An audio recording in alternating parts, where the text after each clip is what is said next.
Entonces nos vamos a enfrentar permanentemente a órdenes y ahí tomamos la decisión de si las seguimos o no las seguimos. Luego nos habla de las costumbres. Dice, lo sueles hacer siempre y ya lo repites casi sin pensar o el ver que a tu alrededor todo el mundo se comporta así habitualmente, ¿no? Hay ciertos hábitos, el ser humano aprende por repetición también, entonces hay cosas que ya no las reflexionamos, ¿no? Por ejemplo, nuestros hábitos respecto a la alimentación. De repente nos han enseñado que tenemos que desayunar, tomar una merienda a media mañana, almorzar, tomar una merienda a media tarde, tomar una cena y un té en la noche, ¿no? U otra familia les habrá enseñado a desayunar, almuerzo y cena, o un buen desayuno, un almuerzo mediano, cena no, ¿no? Un tecito, una merienda, y uno ya replica eso, ¿no? Luego se independiza, luego se casa, se enfrenta con las costumbres de su pareja, ¿no? Y ahí se empiezan a ver las diferencias, ¿no? Una persona que desayuna bien versus una que no tanto, que no cena versus la que sí, ¿no? Y poco a poco se va compatibilizando y vas haciendo nuevas costumbres. Lo mismo en el contexto, la cultura, la gente, ¿no? En Bolivia tenemos ciertas costumbres, podemos seguirlas, vamos a otros países y no hay esas costumbres, podemos extrañarlas también, o nos puede resultar muy fácil liberarnos de esas costumbres, ¿no? Dependiendo de eh, nuestra personalidad, nuestro carácter, podemos saber, podemos adaptarnos a las circunstancias. Entonces, eso se da y a veces ni lo reflexionamos, ¿no? Hemos hecho así y toda nuestra vida algo y lo seguimos haciendo hasta que alguien nos puede confrontar o hasta que nosotros somos más conscientes y decimos, pero está bien, ¿no? Este hábito o no, quisiera tener este otro hábito y qué hago para modificarlo, qué hago para adquirirlo, etc. Y finalmente los caprichos, que nos dices el motivo parece ser la ausencia de motivo, ¿no? El que te apetece, sin más, la gana pura. El ejemplo que le pone es cuando pateas, ¿no? Pateas una lata. ¿Por qué lo haces?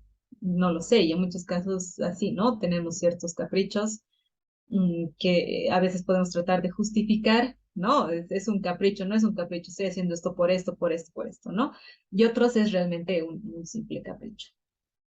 Las órdenes y las costumbres, nos dice Sabater, tienen una cosa en común, parece que vienen de afuera, ¿no? En cambio, los caprichos te salen de adentro, brotan espontáneamente sin que nadie te los mande, ni a nadie en principio creas imitarlos. Entonces, ¿dónde parecería que se ejerce mayor libertad?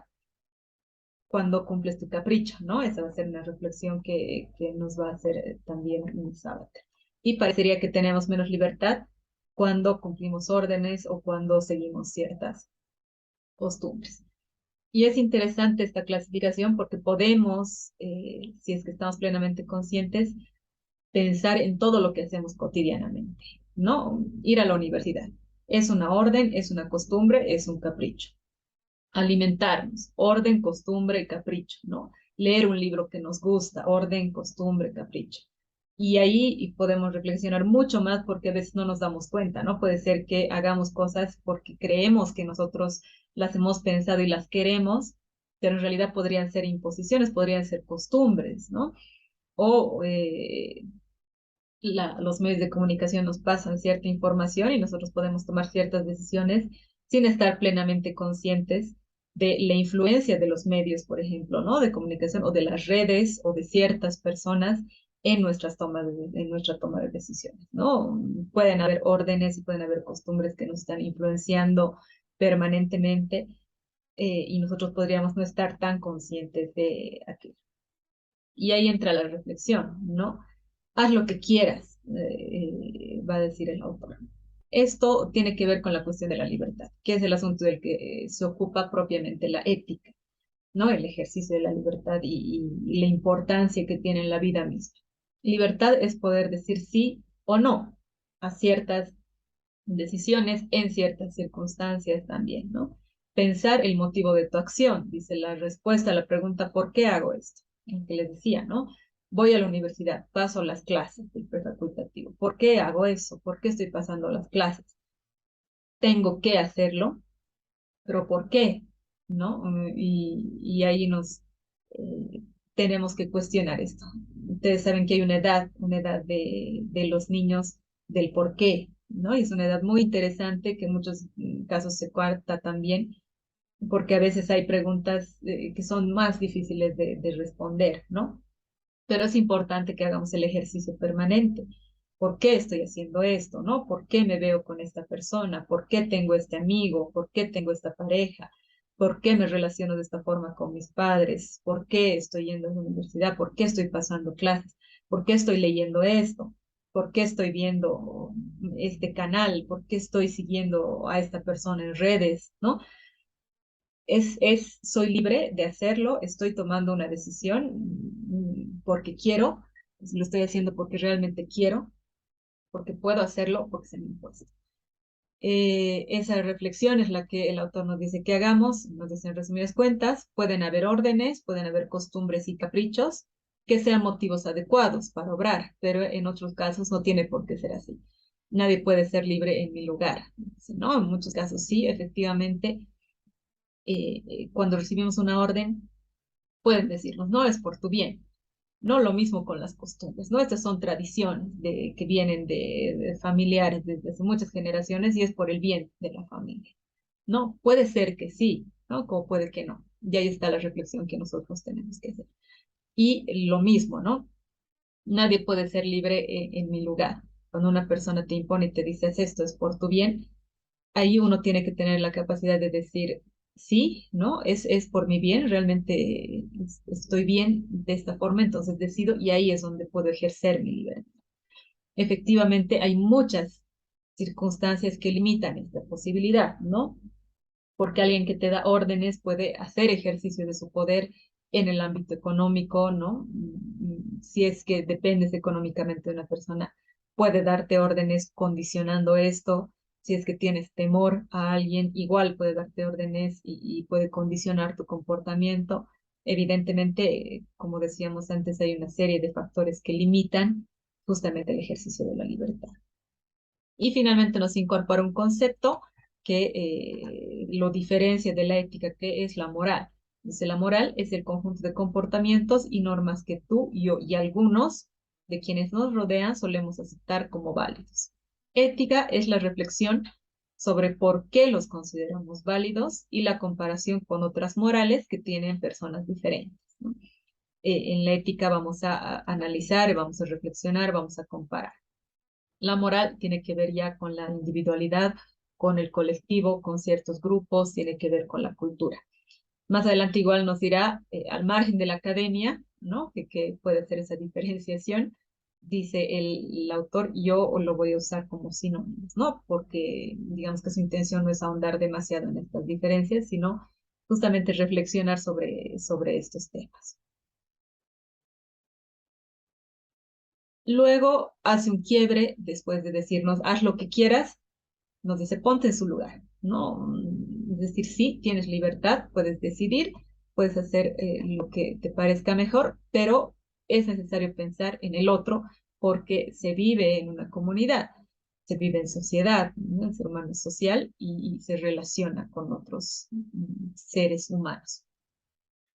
Y ahí reflexiona, esta reflexión es muy interesante porque vamos a empezar a hablar de la libertad, sí, pero de la justicia también, que es otro elemento clave en la ética. Ponerse en el lugar de otro es algo más que el comienzo de toda comunicación simbólica, nos dice con esto. Se trata de tomar en cuenta sus derechos.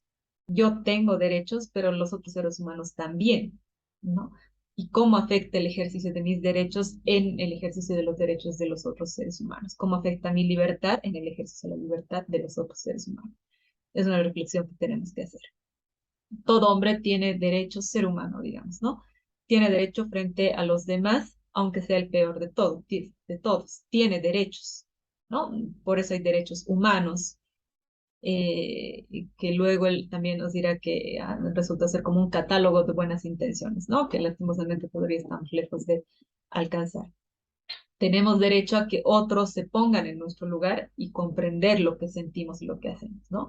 Y para eso igual es necesario que nosotros podamos pensar en qué es lo que hacen y sienten los otros, que en un contexto como el nuestro, o boliviano, latinoamericano, es fundamental, ¿no? En política y en democracia va a ser claro. relativizar los intereses, nos dice él, y nos incorpora un concepto muy fuerte aquí, ¿no? Tu interés, desde luego, es respetable, dice, ¿sí? Como individuo, pero tan respetable como los intereses de los otros. Relativizar tu interés quiere decir que ese interés no es algo tuyo, sino que te pone en contacto con otras realidades tan de verdad como tú mismo, ¿no? Qué tan bueno o qué mejor, ¿no? O qué tan verdadero es el sentir de algunos respecto de los otros. Ahí es donde está la necesidad de relativizar el interés personal. Y al ponerse en su lugar, no solo debe ser capaz de atender sus razones, ¿no? Sino también de participar de algún modo en sus pasiones, sentimientos, dolores, anhelos y gozos. Por eso les digo que este tema es muy importante en el contexto político en el que nos encontramos, ¿no? Hay una polarización fuerte.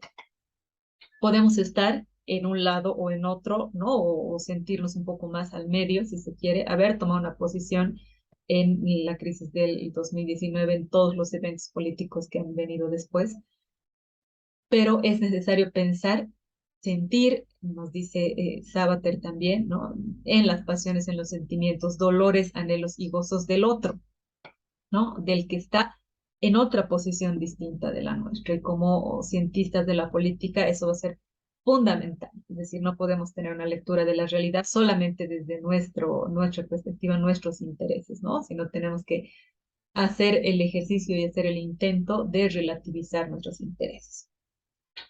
Gran parte del difícil arte de ponerse en el lugar del prójimo tiene que ver con eso, que desde muy antiguo se llama justicia, la habilidad y el esfuerzo que debemos hacer, cada uno, si queremos vivir bien, nos dice el autor, por entender lo que nuestros semejantes pueden esperar de nosotros, ¿no? Esa empatía que tanta falta hace y que justamente no se termina de resolver, ¿no? La justicia resulta ser un problema, un tema pendiente desde siempre y resultará hacerlo por mucho tiempo. Ahí es donde nosotros podemos contribuir de alguna manera.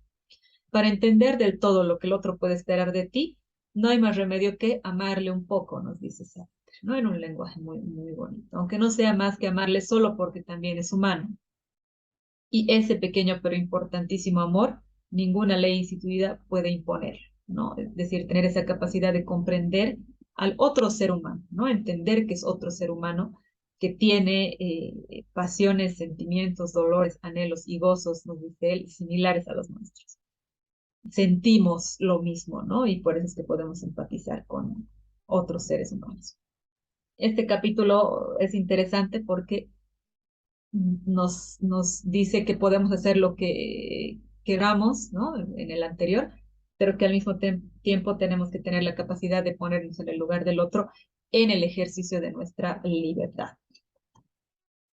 Y conecta esto con la última parte, que es la parte de las elecciones generales. Es interesante toda la reflexión que hace en torno a las elecciones generales, ¿no? Eh, y cómo conecta la ética con la política justamente en este capítulo.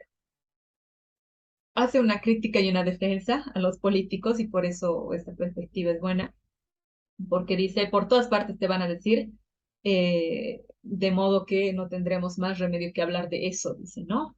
En la política es una vergüenza, una inmoralidad, los políticos no tienen ética. Y dice, ¿por qué? ¿Por qué se han hecho de tan mala fama los políticos? Y aquí conecta la lectura con un concepto grande, igual complejo, que es la democracia. En una democracia, políticos somos todos, dice, ¿no? Directa o indirectamente, es decir, por representación. Entonces, lo más probable es que los políticos se nos parezcan mucho a quienes les votemos, quizás incluso demasiado, ¿no? Y tal vez ahí está el origen de ese rechazo, ¿no? Es como que nos muestran tal cual somos. Y vamos a encontrar mucho de eso, ¿no? En todas las críticas que de repente la gente hace a los políticos, se muestra muy moral, ¿no? Como que incapaz de mentir, incapaz de robar, de corromperse o de tener ciertas inclinaciones, pasiones y demás. Cuando uno evalúa su actitud, podría haber caído eso en esa situación en algún momento, ¿no? Por eso esta reflexión es buena y es interesante porque dice, criticamos a los políticos, sí, pero es probable que lo hagamos porque nos parecemos demasiados a ellos, ¿no? Se supone que los votamos y que nos representan. Entonces deberían reflejar lo que realmente somos. ¿De dónde viene su notoria mala fama? ¿No? Para empezar, ocupan lugares especialmente visibles y también privilegiados, entonces es fácil estudiarlos, verlos, hacerle seguimiento permanente respecto de otros, ¿no? De otros actores. Las sociedades igualitarias, dice, las democráticas, son muy poco caritativas con quienes escapan a la media, por encima o por debajo, ¿no? Es decir, que no dejamos pasar a quienes están por encima o por debajo del promedio y los estamos evaluando y los estamos, si quieres, juzgando permanentemente, ¿no?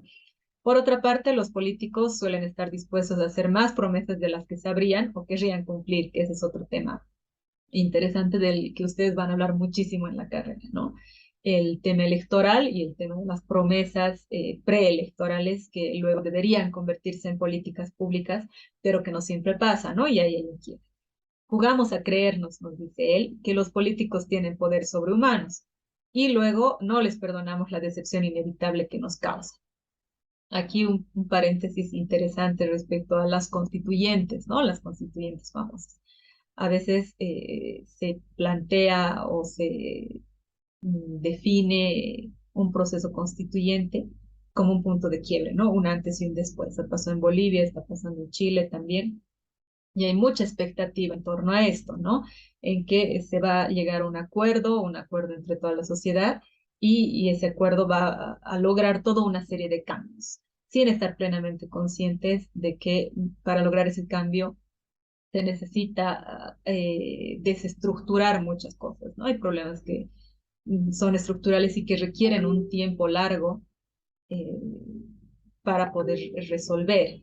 Entonces, hay ese proceso, pero no siempre estamos conscientes, ¿no? Por eso nos dice, jugamos a creernos que los políticos tienen poderes sobrehumanos. Podemos hacer esto, este otro, vamos a hacer esto, vamos a resolver el hambre, la pobreza, la desigualdad, el empleo para los jóvenes, la inclusión, ¿no? Y todo parece que podría ser posible o que los políticos podrían hacerlo posible. Y aquí conecta la idea de ética y política. Dice, ambas parecen emparentadas, ¿no? Se trata de vivir bien en los dos casos, ¿no? Sí, efectivamente, pero desde distintas perspectivas. La ética es el arte de elegir, dice lo que más nos conviene y vivir lo mejor posible. El objetivo de la política es el de organizar lo mejor posible la convivencia social, de modo que cada cual puede elegir lo que le conviene, ¿no? Son como dos dimensiones de una misma idea, de vivir bien que, en términos de Salater, ¿no? Que luego vamos a hablar en los capítulos de bienestar común, bienestar general, vivir bien, etcétera, que viene después. La ética se ocupa de lo que uno mismo, tuyo o cualquiera, hace con su libertad, nos dice, mientras que la política intenta coordinar de la manera más provechosa para el conjunto lo que muchos hacen con sus libertades, ¿no? Entender que tenemos libertad, sí, pero lo que decíamos, ¿no? Que a veces nos limitan las circunstancias y estas circunstancias tienen que ver con el ejercicio de la libertad de los otros seres humanos y de cómo ellos ejercen su libertad, ¿no? O lo que hacen con sus libertades. No están en el mismo momento, nos dice, ¿no? Es decir, la ética no puede esperar a la política. Dice, no tenemos que pensar que siempre son compatibles. Y ese es un detalle importante, nos va a decir el autor. No hagas caso de quienes te digan que el mundo es políticamente invivible, ¿no? Porque ahí caemos en eso de que no se pueden cambiar las circunstancias y no se pueden cambiar ciertas cosas, cuando no es así. En política, y nosotros vamos a estudiar para eso, ustedes lo van a hacer, tenemos que estar conscientes que se pueden lograr cambios, ¿no? Que de hecho vamos a estudiar y vamos a ver formas de cómo se pueden lograr esos cambios y cómo nosotros podemos impulsar esos cambios. Pero dicen todas las épocas ha habido personas capaces de vivir bien o por lo menos intentarlo, ¿no? Intentar vivir bien. Lucharon y luchan también porque las relaciones humanas políticamente establecidas vayan siendo eso, más humanas. Es decir, que siempre van a haber personas, siempre van a haber actores, grupos que van a intentar, mediante la política, que vayan mejorando las cosas, ¿no? Alcanzar mayores niveles de libertad, mayor justicia, acceso a derechos.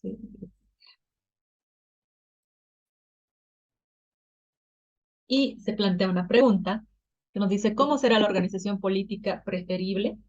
Aquella que hay que esforzarse por conseguir y por defender, y nos plantea estos tres elementos que van a ser fundamentales, ¿no? El respeto a la libertad, el acceso a justicia y la asistencia comunitaria. El respeto a la libertad, nos dice el sistema político deseable tendrá que respetar al máximo o limitar mínimamente, como prefieras, ¿no? Cualquiera de las dos perspectivas, o respetas al máximo, limitas mínimamente las facetas públicas de la libertad humana, respetar la libertad humana. Un régimen político que conceda la debida importancia a la libertad, nos dice, debe insistir también en la responsabilidad de las acciones y omisión de cada una, ¿no? Lo que decíamos, uno ejerce su libertad, pero tiene que asumir las consecuencias también del ejercicio de estas libertades. Cuidado con los políticos para quien todo el mundo es víctima, dice, ¿no? De las circunstancias o culpable de ellas, porque ahí estamos dando como la situación dada, ¿no? No se puede hacer nada si es que uno es víctima de las circunstancias o culpable de las circunstancias, entonces no se va a poder hacer mucho más. Por eso nos dice, cuidado con esos políticos, porque los políticos deberían garantizar ese cambio en las circunstancias, ¿no? Deberían impulsar, si se quiere, ese cambio en esas circunstancias, más allá de los culpables o las víctimas, ¿no? Sino del resultado final de una transformación de esas circunstancias. La justicia, otro elemento, dice ser capaz de ponernos en el lugar de nuestros semejantes y de relativizar nuestros intereses para armonizarlos con los otros. A esta virtud se le llama justicia y no puede haber régimen político decente que no pretenda fomentarla. A la condición que puede exigir cada ser humano de ser tratado como semejante, se le llama dignidad y ahí nos incorpora otro término que es complejo, que es grande y que puede ser ampliamente debatido, ¿no? Pero que ya tenemos que ir reflexionándolo. Es la dignidad humana lo que nos hace a todos semejantes, justamente porque certifica que cada cual es único. El respeto a los otros, a su dignidad, ¿no? A su particularidad. Eso va a tener que ver con la dignidad. Y esto se conecta con un siguiente punto, que es la asistencia comunitaria. Dice, la experiencia de la vida nos revela en carne propia, incluso a los más afortunados, la realidad del sufrimiento. En distintas circunstancias podemos estar expuestos al sufrimiento, ¿no? Nosotros y otros seres humanos que nos dice que pueden ser incluso más afortunados o privilegiados, ¿no? Pero hay circunstancias en las que nos enfrentamos al sufrimiento. Entonces, una comunidad política deseable tiene que garantizar, dentro de lo posible, la asistencia comunitaria, dice, justamente a esas personas, ¿no? Esos sectores que sufren y la ayuda a los que por cualquier razón menos pueden ayudarse a sí mismos, ¿no? Es decir, estar conscientes que hay grupos que enfrentan situaciones adversas más allá de sus posibilidades, ¿no? Eh, Rebatir ese término que muchas veces lo usan con mucha soltura, ¿no? El pobre no es pobre porque quiere, son las circunstancias a las que se enfrenta. Y la comunidad política tiene que comprometerse con esa asistencia, entendiendo que son sus circunstancias las que no le dejan progresar y que se tiene que modificar esa circunstancia, ¿no? O garantizar la asistencia a esos sectores que no pueden superar esas circunstancias y no pueden ayudarse a sí mismos. Hay pendientes, nos dice él, en el marco de las elecciones generales, los llamados derechos humanos, nos dice, es una lista todavía larga que para nuestra vergüenza colectiva es un catálogo de buenos propósitos, más que de logros efectivos, ¿no? Es algo que tenemos que revisar permanentemente, la garantía de derechos humanos. Muchos de los problemas que hoy se nos enfrentan no pueden ser resueltos, nos dice él, ni siquiera bien planteados, más que de forma global para todo el mundo. Es decir, no se pueden resolver de forma parcial, no se pueden resolver desde un país o desde un continente, desde una región, ¿no? Sino que son problemas globales en los que todos los actores políticos deberían estar inmersos y deberían tomar decisiones para resolverlos. La tierra no es un conjunto de parches, nos dicen, ni de parcelas. Mantenerla habitable y hermosa es una tarea que solo puede ser asumida por los hombres en cuanto a comunidad mundial, no desde el ventajismo miope de unos contra otros, ¿no? Es pensar en la cooperación más que la competencia y pensar en la globalización, pero en ventajas, si se quiere, de la globalización también, ¿no? Pensar soluciones mundiales. Analizar cuánto favorece la organización de los hombres de acuerdo con su pertenencia a la humanidad, es decir, como seres humanos, y no por su pertenencia a tribus, Me parece un principio políticamente interesante, nos dirá el autor, ¿no? Es decir, pensarnos a los seres humanos como humanidad más allá de las diferencias y la diversidad que puede existir. Es cierto que es necesario considerarlas, pero hay problemas que afligen a todos, ¿no? Y que involucran a todos los seres humanos y que justamente ponen en ventaja a unos respecto de otros, más allá de sus características, sus particularidades. Entonces, es necesario pensar estas soluciones a nivel general. Con esto cierra esta presentación de las elecciones generales y de los pendientes que están, digamos, en el marco de las elecciones generales, ¿no? Yo les recomiendo que puedan leer el texto completo de Sabater de Ética para Amador y también de Política para Amador. En esta etapa en la que ustedes están iniciando sus pasos en la ciencia política, se interesan por estos temas, en estos minutos y en esta parte del texto condensa conceptos muy complejos, ¿no? Justicia, libertad, democracia, dignidad, inclusión, ¿no? Políticas públicas, política. Son temas gigantes, debatidos, que generan mucha controversia, delicados, si se quiere también, pero Sabater tiene la capacidad de dialogar con todos estos temas y plantearnos la reflexión en un lenguaje muy, muy bonito y muy sencillo, muy amigable, ¿no? Con quien lo lee. Entonces, los textos son bastante ligeros, yo les recomiendo que los revisen también y que podamos pensar todos estos temas grandes primero así en lo cotidiano y luego ya cuando estén en la carrera podrán estudiarlos en muchísimo más detalle, ¿no? Que esa es la idea. Con eso cerramos esta unidad. Ya estamos a la mitad, un poco más de la primera parte que es ética pública, tratando cada uno de estos temas. Y ya la siguiente vamos a entrar con una perspectiva distinta, ¿no? Que en realidad vamos a ver que tiene muchos aspectos en común, que es la lógica andina con Joseph Sterman. Igual, muchos de estos principios que hemos visto, vamos a verlos desde otra mirada, ¿no? De repente una mirada más propia, de una región también específica, así que les pido que puedan leer esa parte del texto de la compilación para que podamos entrar a esta reflexión en la siguiente clase, ¿sí? Lo mismo en el foro, participen más, no solamente con consultas, con preguntas, hagan reflexiones, hagan comentarios también de la lectura de las lecturas que tienen, comparaciones, si es que ustedes quieren respecto de uno u otro actor, ¿no? Hagamos esa reflexión y que sea también ese espacio de interacción, ¿no? De repente no tenemos mucha interacción, no tienen ustedes mucha interacción tampoco entre compañeros, conmigo, entonces el foro que sea un canal para la reflexión de estos temas que, como les digo, son como el principio de eh, el análisis que van a hacer muchísimo más a profundidad y mucho más grande en la carrera misma. ¿Sí? Eso, que tengan una muy buena semana y nos vemos la siguiente clase.